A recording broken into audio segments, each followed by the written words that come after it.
नमस्कार दोस्तों, बहुत बहुत स्वागत है आपका। आज हम आपको जो बताने जा रहे हैं वह इस साल का सबसे बड़ा और सबसे पहले पर्व है मकर संक्रांति। तो चलिए बताते हैं मकर संक्रांति के बारे में। दोस्तों, मकर संक्रांति को सूर्य के संक्रमण का त्योहार माना जाता है। पौष मास में जब सूर्य धनु राशि से मकर राशि में प्रवेश करते हैं तो मकर राशि बहुत शुभ हो जाती है, उसे यह मकर संक्रांति कहते हैं। हिंदू धर्म सूर्य देव को बहुत बड़ा देवता माना गया है, जो हमें प्रतिदिन अपने दर्शन देते हैं और पूरी पृथ्वी को अपनी करने से जगमगान कर देते हैं। और सूर्य देव को बहुत बड़ा ऊर्जा का स्रोत भी माना गया है। ज्योतिष में भी सूर्य को नवग्रह का स्वामी भी माना गया है। माना जाता है कि सूर्य अपनी नियमित गति से मकर राशि में प्रवेश करते हैं। सूर्य के इसी राशि परिवर्तन को हम मकर क्रांति कहते हैं। इस तरह साल में 12 संक्रांति होती है, लेकिन सबसे महत्वपूर्ण संक्रांति मकर संक्रांति होती है। दोस्तों, इस पर्व के साथ ही चूरू के ऊपर 1 से 2 माह में जो काम नहीं होते वह इससे पर विशेष शुरू हो जाते हैं और मकर संक्रांति को साल का सबसे पहला त्योहार भी माना जाता है। फोन नहीं एक पाव है, जिसे पूरे भारत में करीना किसी रूप में मनाया जाता है और किसी न किसी भाषा बोली, किसी न किसी नाम, अलग अलग रीति रिवाज और अलग अलग जगह पर अलग अलग तरीके से किए गए कार्य कोई मकर संक्रांति कहते हैं। डिस्टेंस शनि भगवान की रीति रिवाज से किए गए दान को बहुत शुभ माना जाता है और आपके पुराने किए गए पापों को सब नष्ट किया जाता है। इस दिन आपको गंगा स्नान, व्रत, दान, पूजा, स्नान आदि सब बहुत ही महत्वपूर्ण होते हैं। मकर संक्रांति से ही सूर्य दक्षिण से उत्तरायण की ओर चले जाते हैं। यह ऋतु में परिवर्तन का भी बहुत बड़ा स्रोत है, साथ ही शुभ कार्य का होने का भी बहुत बड़ा शुभ संकेत है। मकर संक्रांति के दिन से देवताओं के दिन की गणना शुरू हो जाती है। जब तक सूर्य दक्षिण दिशा में होते हैं तब तक देवताओं की रात्रि होती है और जैसे ही सूर्य 6 महीने बाद उत्तर दिशा में प्रवेश करते हैं तभी से देवताओं का दिन शुरू हो जाता है। और महाभारत में भी बताया गया है कि भीष्म पितामह ने अपनी शरीर को उत्तर दिशा में ही त्याग था मकर संक्रांति के समय पर, जिससे उन्हें मोक्ष की प्राप्ति हुई और उनकी जितने भी पुराने पाप थे वह सब नष्ट हो गए थे। इसीलिए उन्होंने कुछ दिनों तक वाहनों की सैया पर ही लेते रहे और जब उत्तरी दिशा में सूर्य का प्रवेश हुआ तभी उन्होंने अपनी शरीर त्याग दिया और मोक्ष की ओर चले गए। इस बार मकर संक्रांति 14 जनवरी की जगह 15 तारीख को मनाई जा रही है, जब सूर्य मकर राशि में प्रवेश करते हैं। मकर संक्रांति का पर्व मनाया जाता है। इसी दिन से सूर्य उत्तर दिशा की ओर चले जाते हैं। शास्त्रों में उत्तर दिशा की अवधि को देवताओं का दिन तथा दक्षिण दिशा की अवधि को देवताओं की रात्रि माना गया है।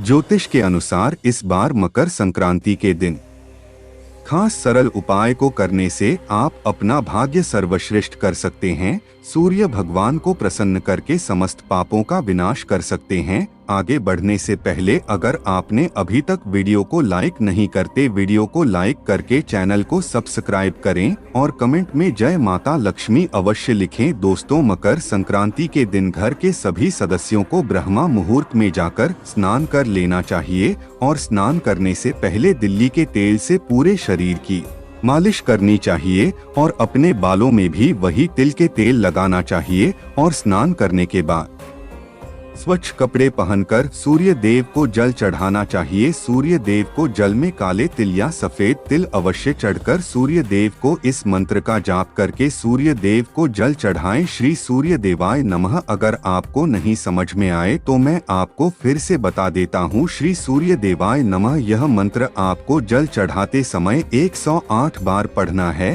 फिर आपकी जो भी मनोकामना है वह आपको बोल देनी है, वह आपकी बहुत जल्दी पूर्ण रूप से पूरी हो जाएगी। और आपको इस दिन दान भी बहुत आवश्यक करना चाहिए। इस दिन किए गए दहन का आपको फुल 100 गुना अधिक मिलता है। इस दिन खिचड़ी की तेल, कंबल, मीठा कुछ दान करना आवश्यक माना गया है और इस दिन खिचड़ी में गुड़ और तिल डालकर खाने से आपको सूर्य देव से फल बहुत जल्द मिलेगा। क्रांति के दिन कार्य किए हुए को महादान माना गया है। इस दिन किए गए ध्यान से मां बनने की प्राप्ति होती है। मकर संक्रांति की दिन गरीबों को दान का बहुत महत्व माना गया। तेल काफी अधिक से अधिक उपयोग करना चाहिए। मकर संक्रांति को लेकर एक पौराणिक कथा भी है जो श्री भागवत में लिखी गई है। सूर्य देव का परिवार काफी बड़ा है। उनकी 2 बीवियां हैं, संज्ञा और छाया नाम की 2 पत्नियों है और 10 संतानें। उसमें से शनि देव और यमुना और यमराज भी उन्हीं की दस्तानों में से संतान है। दोस्त कथा के अनुसार शनि महाराज का अपने पिता से थोड़ा बैर भाव था, क्योंकि सूर्य देव में उनकी माता छाया को दूसरी पत्नी संध्या को यमराज से भेदभाव करते देख लिया था। नाराज होकर सूर्य देव ने छाया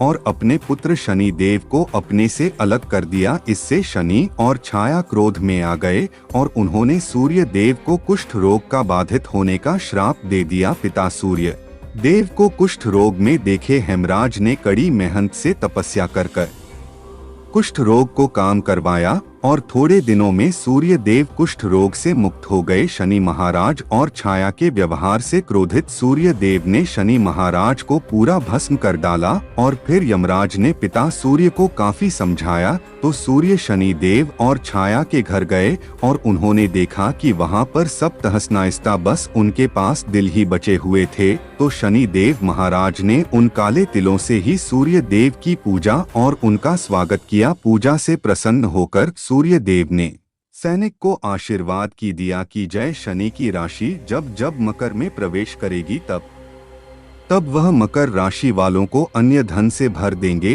तो तिल के कारण ही शनिदेव को उनका वैभव फिर से प्राप्त हुआ, इसलिए शनिदेव को तिल अत्यंत प्रिय हैं। इस घटना के बाद से मकर संक्रांति पर सूर्य और शनि की पूजा का योग शुरू हुआ। दोस्तों, शनिदेव की पूजा से प्रसन्न होकर सूर्य देव शनि महाराज का आशीर्वाद दिया कि जो भी व्यक्ति मकर संक्रांति पर काले तिल से सूर्य देव की पूजा करेगा उसके सभी प्रकार के कष्ट दूर हो जाएंगे। और यह भी माना जाता है कि इस दिन दिल से सूर्य की पूजा करने से मनुष्य को लोग मुक्त हो जाते हैं और सुख की प्राप्ति होती है और धन और वैभव अधिक हो जाता है। दोस्तों, मकर संक्रांति के दिन कुछ चीजों का भी आपको ध्यान रखना होगा। तो कभी भी किसी गरीब जो आपके घर है उसे मकर संक्रांति पर बिल्कुल भी खाली हाथ ना भेजें और इस दिन किसी को भी तिल का दान अवश्य करें, चाहे गरीब हो या फिर आपसे कोई भी बड़ा, आप उसे दिल का देना अवश्य करें। से राहु के अशोक प्रभाव भी दूर होंगे